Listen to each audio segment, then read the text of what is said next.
7:16 en el territorio continental ecuatoriano, buscando la verdad y abogando por la unidad nacional en pro de la paz y la seguridad en el Ecuador. Queremos dar la bienvenida en la revista de Opinión Democracia a los siguientes invitados: la doctora Sofía Cordero, politóloga docente universitaria, y el doctor Esteban Ron, decano de la Facultad de Ciencias Sociales y Jurídicas de la UISEC. Les invitamos para hacer un análisis de la consulta popular. Esta semana el presidente de la República anunció 7 preguntas. Por cierto, no conocemos los detalles y fundamentalmente los anexos para hacer un análisis mucho más cabal y completo respecto de esta consulta popular. Sin embargo, están las 7 preguntas que han generado, por un lado, aprobación. Hay gente que dice que está muy bien la reforma constitucional para la ayuda militar extranjera en bases ecuatorianas, el tema que se aprobó ayer en la Asamblea Nacional, que tendrá su trámite en la Corte Constitucional para eliminar la obligación del Estado de asignar recursos del presupuesto a las organizaciones políticas, y otros polémicos como el juicio político que se plantea para los jueces constitucionales. Con estos antecedentes, empezamos con la doctora Sofía Cordero. ¿Cómo ve el contenido de esta consulta popular y las 7 preguntas? Muy buen día. Muy buen día, Miguel. Un gusto estar aquí. Pienso que las preguntas tienen diversos temas, ¿sí? La primera impresión que me da es que nos queda debiendo temas fundamentales que se trataron sobre todo en campaña, pero que se han tratado desde antes. Si bien en tema de reforma política incluye el asunto del Consejo de Participación Ciudadana, se queda corto en términos de, por ejemplo, la reforma a la justicia, ¿no? Es decir, una reforma que no solo la fiscal general ya vino advirtiendo de la necesidad de hacer una reforma mucho más profunda, la eliminación del Consejo de la Judicatura. Por otro lado, la pregunta del Consejo de Participación tiene 2 partes, y ya varios constitucionalistas nos han explicado, ¿cierto?, que el tema de las competencias o de las atribuciones sí puede darse vía consulta, ¿no? Pero que la eliminación tendría que tratarse en la Asamblea. Entonces esa pregunta tendría que dividirse en 2, o estaría incurriendo en un error. No sabemos cómo va a quedar. El tema, siguiendo con el tema de que nos quedan debiendo en el tema de reforma política, creo que una reforma a los partidos, no solo en sus estatutos, en su democracia interna, sino en la cantidad de partidos que tenemos, ¿no? Más de 200, no se está haciendo nada respecto a eso. Y eso hubiera sido importante, por ejemplo, subir el umbral para la existencia de los partidos, ¿no? El umbral quiere decir con cuánto de votación pueden seguir existiendo o estando registrados en el registro electoral. Nos queda debiendo. Sin embargo, sí hay una pregunta sobre reforma política, y creo que no se la ha tomado en cuenta por la preocupación que generan otras, ¿no? Como el tema de la Corte, sobre todo, pero que es importante tratarla porque no sabemos, primero no tenemos los anexos, ¿no? El tema de la reducción de asambleístas. No tenemos los anexos, no sabemos hacia dónde va realmente, o han dicho que van a dejar en 71 asambleístas, pero por ejemplo no sabemos si esta reforma ¿cuándo pretende aplicarse? ¿Se aplicaría ya para las próximas elecciones seccionales? ¿Esperarían para cumplir con el periodo iniciado recién? ¿No? Entonces, y también hay un antecedente. Si bien el apoyo es automático, ¿cierto? Nosotros escuchamos, bueno, la Asamblea es de las peores instituciones en términos de calificación, aceptación, funcionamiento, ¿no? Y es una pregunta que va a ser aceptada por la ciudadanía casi automáticamente.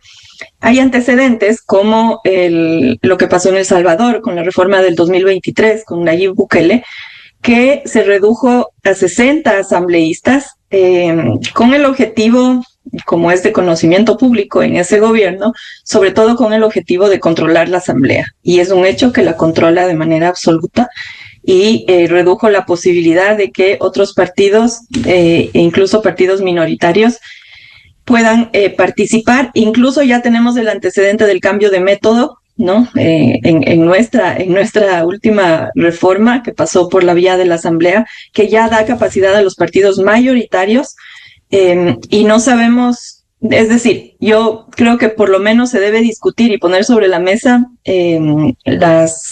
las virtudes y los peligros de esa reforma, ¿no?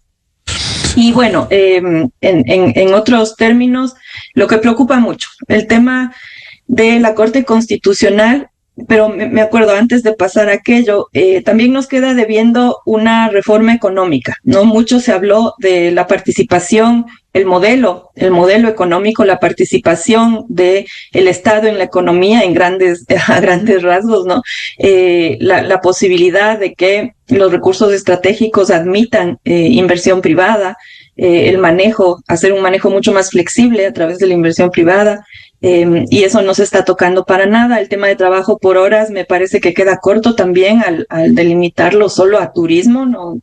Sería bueno preguntarle al gobierno por qué lo hace así, cuando más bien por la urgencia de generar empleo y de buscar otras maneras de empleo, hubiéramos esperado que sea una reforma mucho más ambiciosa, ¿no?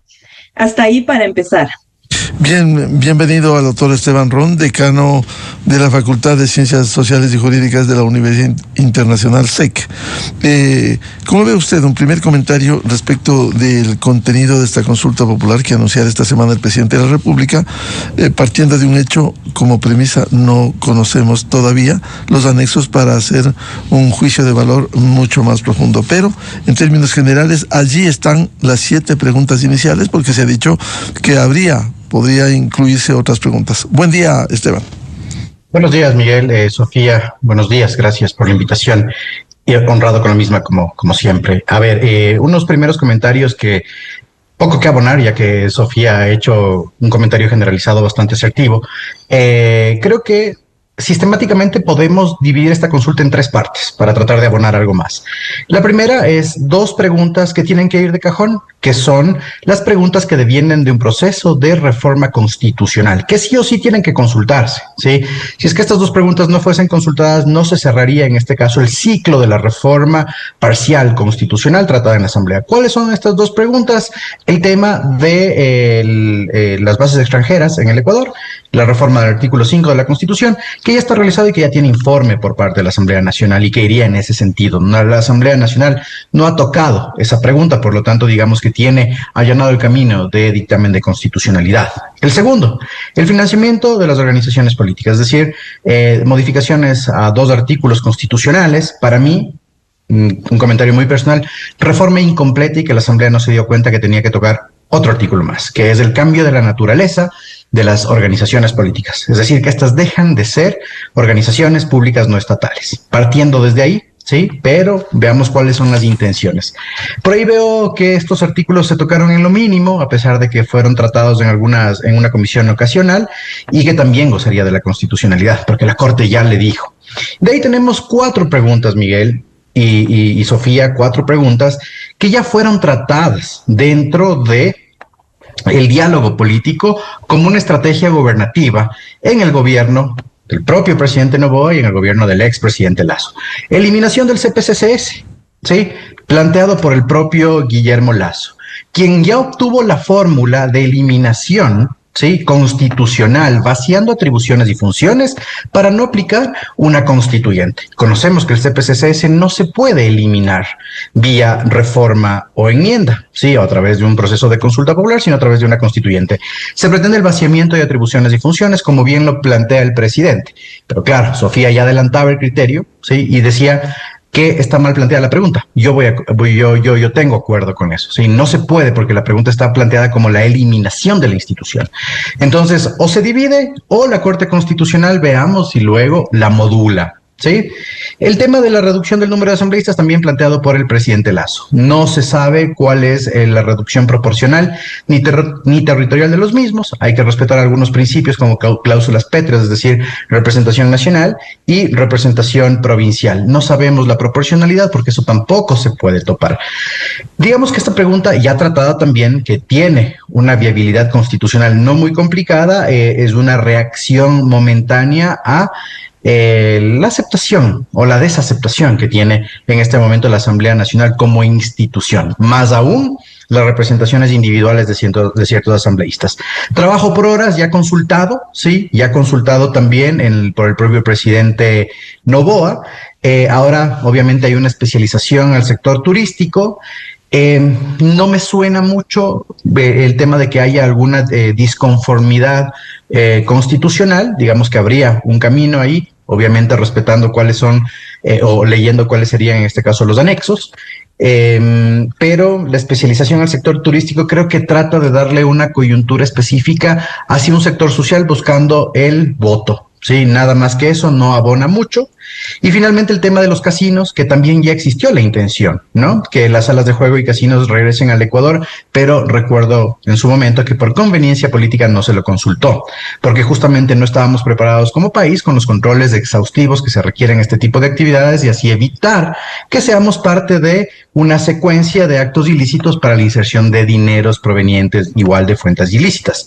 Se entendería que al poner que son solo casinos de 5 o de hoteles 5 estrellas, estamos hablando de representaciones internacionales, ¿sí? O de grandes consorcios empresariales ecuatorianos que en este caso tienen un control exhaustivo y superior por parte de los organismos respectivos, llamémoslo así, SRI, UAFE y Superintendencia de Compañías.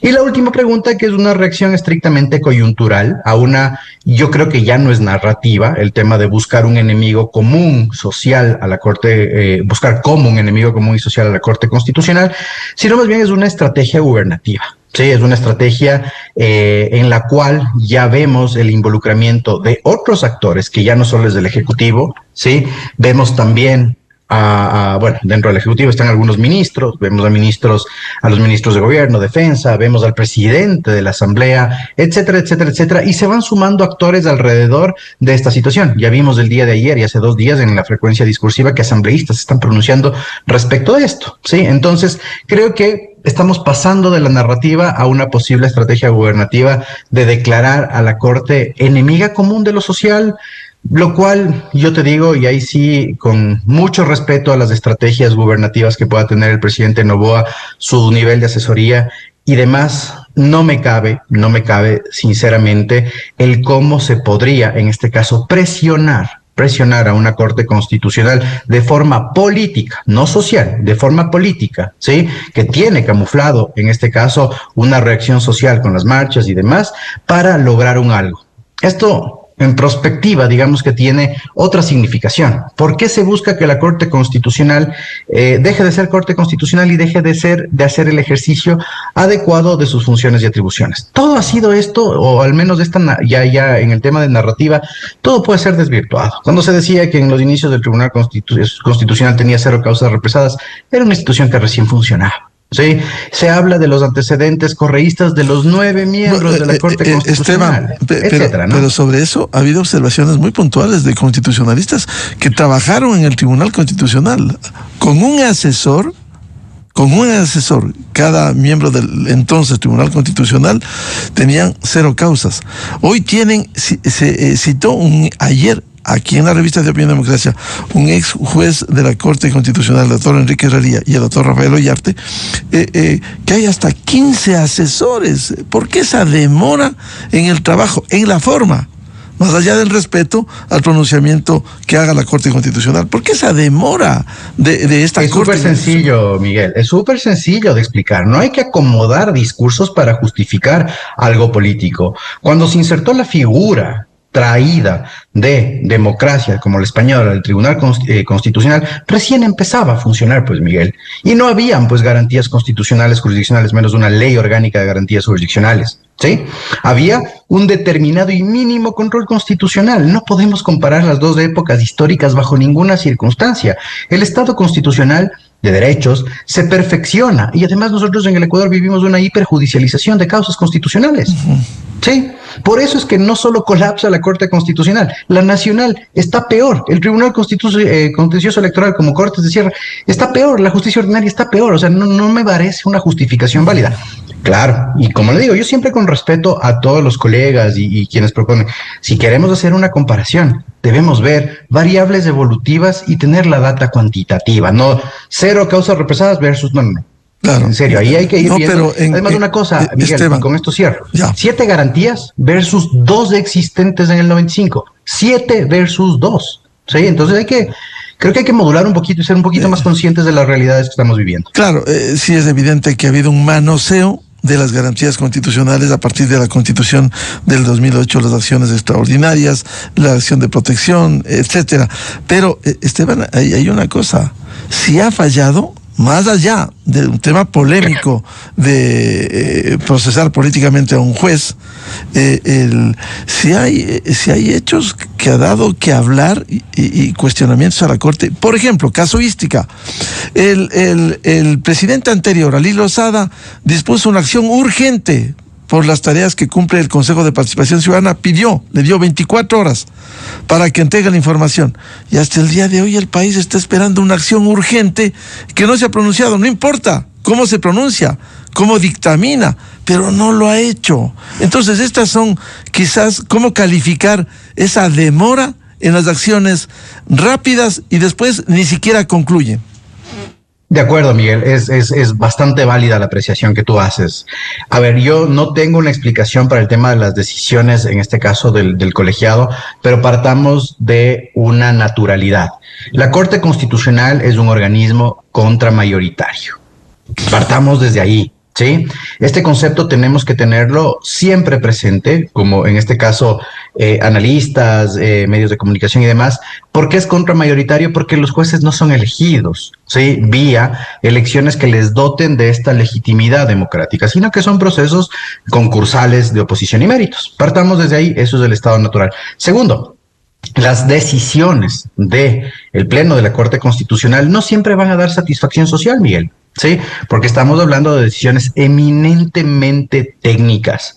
Mira, por ejemplo, cuando pasó el tema del juicio político, solo un ejemplo muy corto, ejercicio de ponderación por parte del expresidente Lozada con el doctor Ortiz para señalar una fórmula específica y procedió al juicio político en contra del expresidente Lasso. Pero eso es un tema exclusivamente técnico. Contramayoritario, obviamente, para cierto sector social y político, pero en el otro caso con satisfacción. Segunda premisa. Y la tercera, que ahí sí voy a poner en tela de duda. Yo también he sido crítico de ciertas decisiones de la Corte Constitucional, principalmente en el tema de la priorización de causas, ¿sí? Y también que han sido blandos en cierto sentido, ¿no? Por ejemplo, dejar pasar una consulta popular sin anexos, ¿sí? No haber calificado urgente el tema del conocimiento de fondo de la candidatura de Topic, etcétera. Ahí tenemos un montón de casos. Ahí sí, hay ciertos criterios en los cuales obviamente nos podemos portar críticos. Eso es lo que pasa con la Corte. O sea, la crítica va al tema de por qué una posible preferencia para determinadas causas a pesar de que cumplen los criterios, en este caso, de priorización. Ahí hay puntos específicos que hay que tratarlos, ¿sí, Miguel? Pero los otros puntos, en ese sentido, hay que irlos modulando respecto de las actuaciones, ¿no? Y de cada uno de los jueces, pero también del colegiado. Entonces, yo no veo, como te decía, una necesidad absoluta de que los jueces, en este caso, sean sometidos a un escrutinio político, porque las decisiones sí tienen irradiación y trascendencia política. De acuerdo, Miguel, ¿sí? Como todo tipo de decisión, en este caso de cierre o de corte de cierre y máxima corte, pero de ahí a que tenga incidencia política determinada por una agenda, es muy distinto, Miguel. Eso sí te lo digo, hay algunas cosas que observar respecto de principalmente tratamientos y priorizaciones de causas, pero por otro lado le veo más riesgoso lo que se plantea que lo que tenemos actualmente, Miguel. Bien, vuelvo con la doctora Sofía Cordero, académica.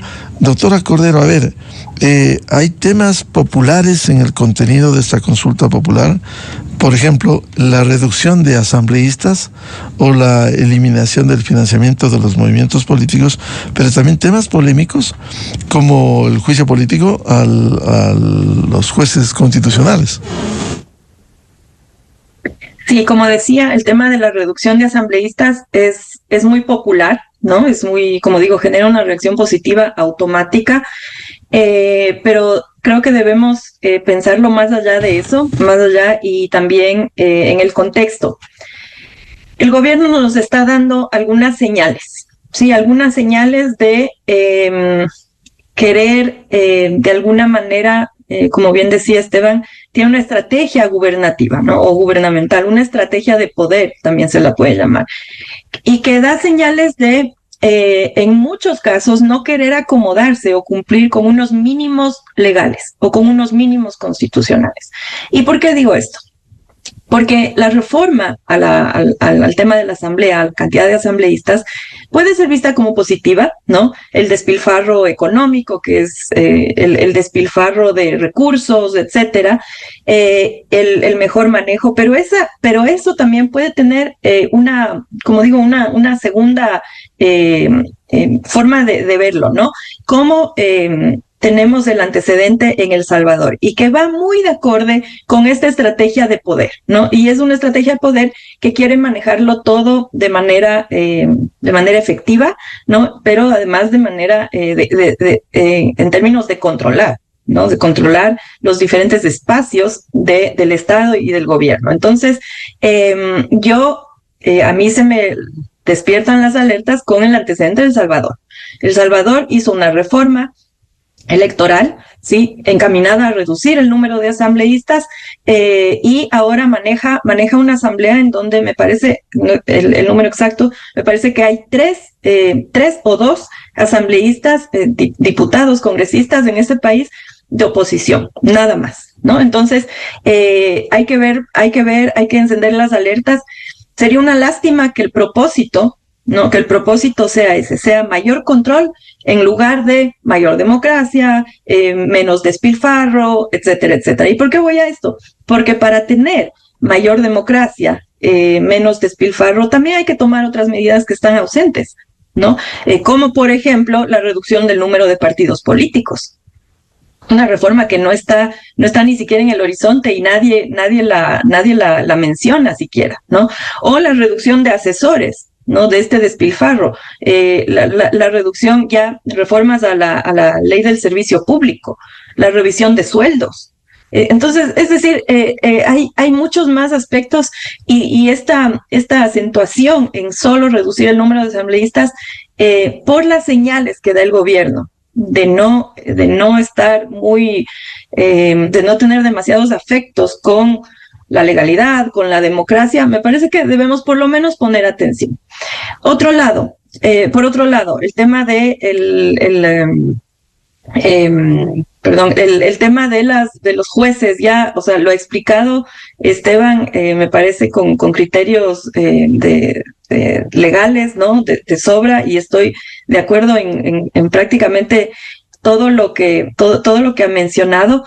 Yo creo que para añadir, estamos en un punto de lunes acá, hemos vivido un proceso muy acelerado de acontecimientos que nos dejan de alguna manera atónitos, o por lo menos a mí me dejan bastante confundida, ¿no es cierto?, en términos de cuál es el objetivo del gobierno. Es decir, el gobierno quiere poner en vilo a la Corte, ¿sí? ¿Para qué? Para eliminarla, para saltarse sus sentencias o sus pronunciamientos con el apoyo de la gente.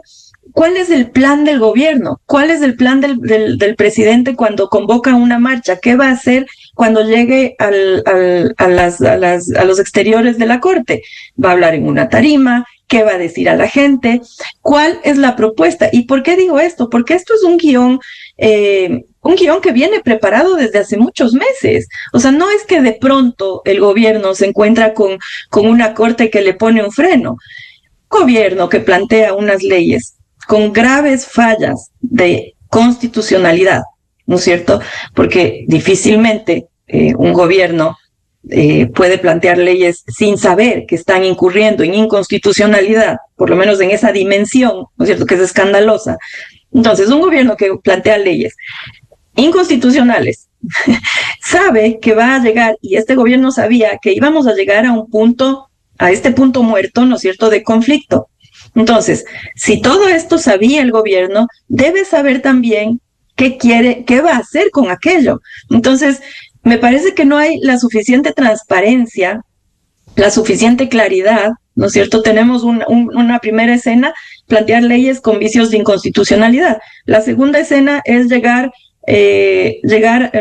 añadamos otra escena, que la Asamblea con mayoría oficialista las aprueba. Okay. La tercera escena en la que estamos, llegar a la Corte Constitucional, que todos sabíamos y el gobierno sabía que iba a llegar, y que la Corte se pronuncie, porque está cumpliendo su trabajo, no porque tenga una postura política, porque está cumpliendo con su trabajo. Entonces, ¿qué pasa después? Entonces, el gobierno nos ha llevado a esta situación. Falta esperar la cuarta escena en donde el gobierno lleve a cabo el plan que tenga, que debe tener un plan, pero no lo sabemos, ¿no? Y sin duda el plan, por las señales que da, no van en la línea de respetar los mínimos legales, los mínimos constitucionales que le propone o que le impone la Corte Constitucional. Y claro, lo que sí estamos viendo es que hay muchos argumentos, los argumentos sobran, ¿no es cierto?, para atacar una institución, uno de los poderes del Estado en este caso, ¿no? Pero si vamos por aquello, ¿no? Por temas de ineficiencia, como digo, la acumulación que hablaban ustedes, ¿no? De las causas. Entonces, con ese argumento podríamos eliminar el sistema judicial, la Asamblea, la Fiscalía, es decir, podemos eliminar todo. Podemos eliminar a todas las carteras de Estado, por favor, a educación, a salud. Entonces, me parece que no debemos caer, no es responsable caer en ciertas argumentaciones que lamentablemente el gobierno mismo está poniendo sobre la mesa, ¿no? Es decir, culpar a la Corte de el aumento de la violencia, ¿no? Y de que el 2025 va a ser probablemente el año más violento de nuestra historia, no es honesto, ¿sí? No es responsable, ¿sí? Y ejerce una pedagogía política, diría yo, una pedagogía social muy perniciosa y muy contraria a los principios democráticos, a los principios de honestidad, una serie de principios que son la base del Estado de Derecho. Aquí ya estamos, o me estoy poniendo un poco más conceptual, pero en último término, que un gobierno ataque de frente, ¿no? Y de manera consciente a un poder del Estado, como es la Corte Constitucional, me parece sumamente peligroso, ¿no? Entonces, creo que es momento de poner posturas de alguna manera, mirar otros casos, mirar otros ejemplos. Yo hablo de El Salvador porque lamentablemente es uno de los casos más actuales y cercanos, ¿no? Y porque parece que el gobierno está simpatizando, está mostrando algunos gestos de simpatía o de adhesión a ciertos procesos que en ese país ya se dieron y que yo estaría segura de que los ecuatorianos como sociedad, como nación, como país, no queremos eso para nosotros, ¿no? Sofía, en ese sentido, ¿debiera rectificar al gobierno, canalizar, llenarse de una buena asesoría que permita no malograr, por un lado, las reformas y por otro, incluir temas económicos y sociales que requiere el país? Porque siendo importantes, si se califican los contenidos, no van a solucionar, hay que ser realistas, no van a solucionar los problemas más importantes que tiene el país.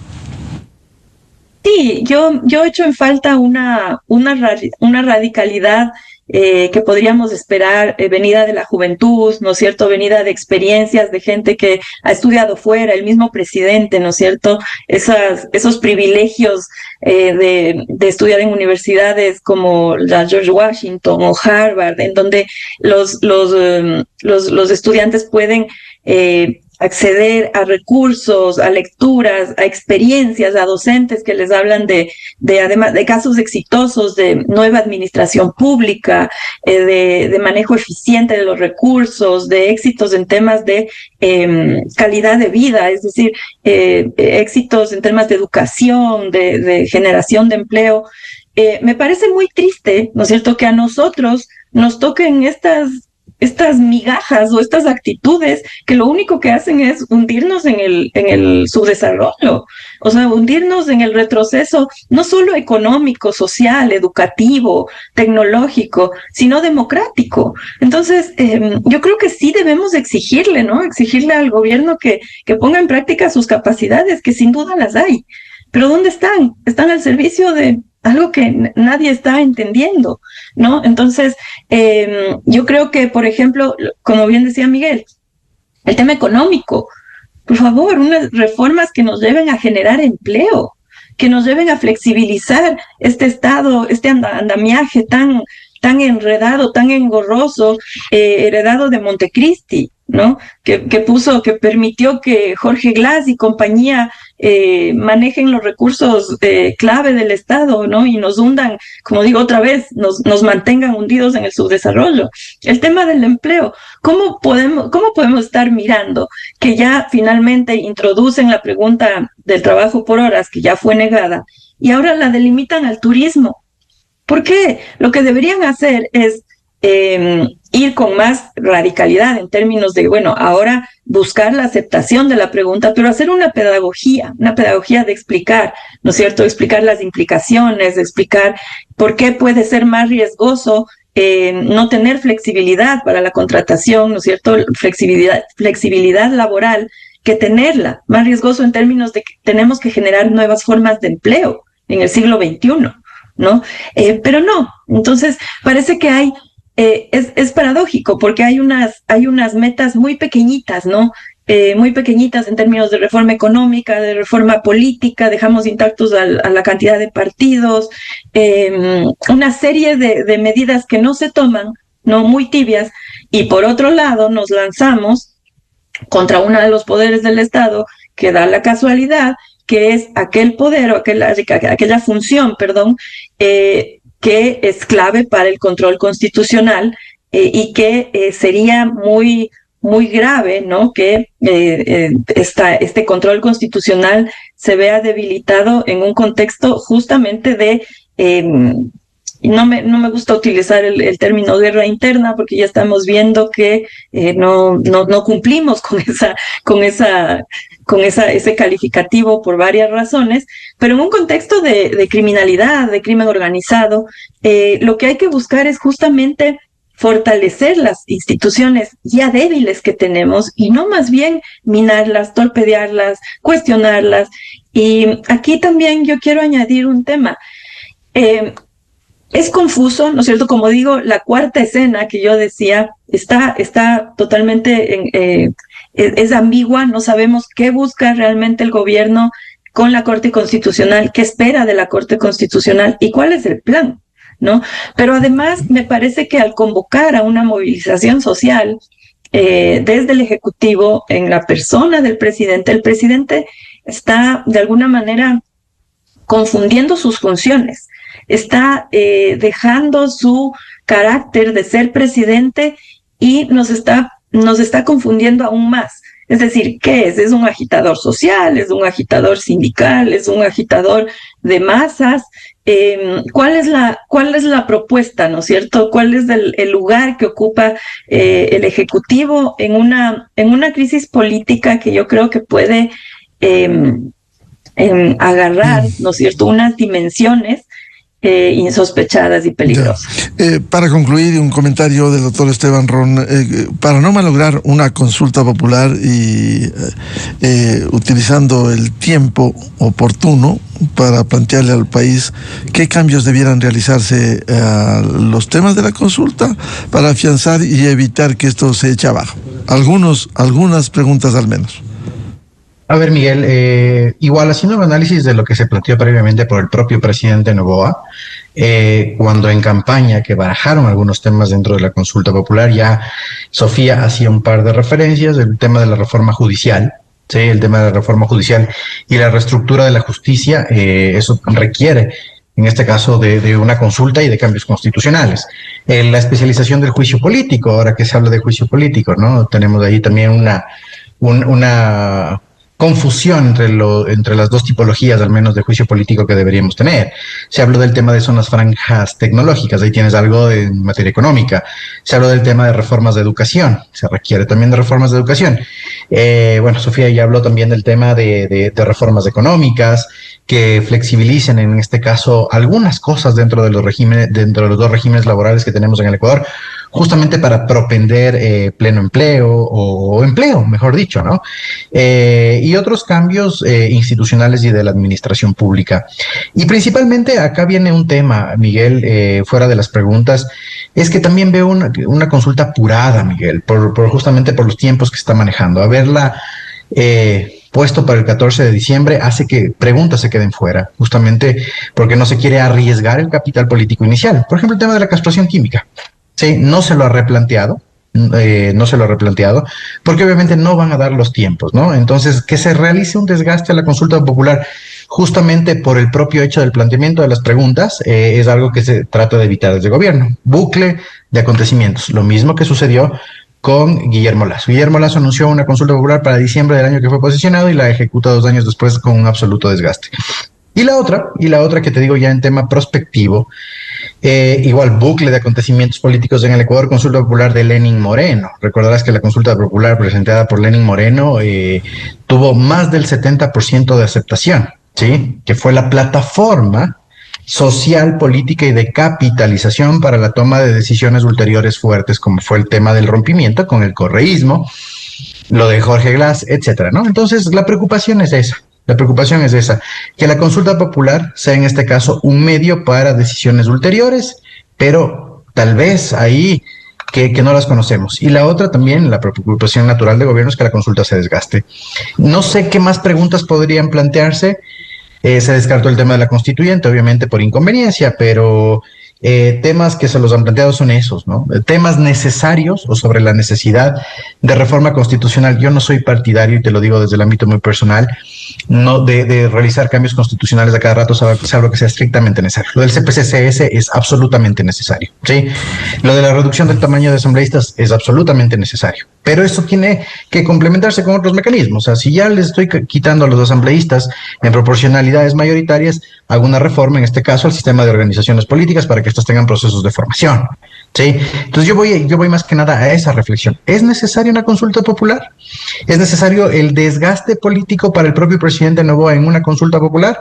¿Es necesario el desgaste político para en general el proyecto político de ADN? ¿Es necesaria la inversión de dinero en campaña para esto? ¿Qué se viene después? Esa es la pregunta fundamental, más que incluir otras preguntas, porque ya vemos que no se van a incluir más preguntas, Miguel. Es bien complicado, porque te falta, y creo que no estamos considerando, nos falta complementar este posible diálogo en el que entra el Ejecutivo y la Corte Constitucional cuando la Corte observe las preguntas y mande la rectificación del Ejecutivo. Lo mismo que pasó con Guillermo Lasso. ¿Cuánto tiempo se demoró en eso Guillermo Lasso? 40 días. Sí, y van a decir que no se llegó al 14 de diciembre porque la Corte Constitucional es la culpable del diálogo. No, tampoco, ¿no? Entonces, eso es una consulta apurada. Si se quieren incluir más temas, dejemos la consulta popular para marzo, abril del próximo año para que se pueda instaurar el diálogo, etcétera, ¿no? Entonces tenemos dos componentes que hacen que la consulta popular, en este caso, no sea el mecanismo conducente para lograr los objetivos gubernativos. Bien, muchas gracias por aportar a este debate sobre los temas de la consulta popular que hasta el día de hoy se ha planteado. No se conocen los anexos y seguiremos hablando de estos temas. Muchas gracias a la académica doctora Sofía Cordero y al doctor Esteban Ron, decano de la Facultad de Ciencias Jurídicas y Sociales de la Universidad Internacional CEG. Muchas gracias, Sofía, y también Esteban. Muchas gracias, Miguel. Gracias, Sofía, Miguel. Buenos días. Muy buen día. 7:55 en el territorio continental ecuatoriano. Vamos a una pausa. Ya volvemos. Tenemos previsto otro panel para hablar sobre la reforma política tan necesaria y la eliminación de los fondos del Estado para las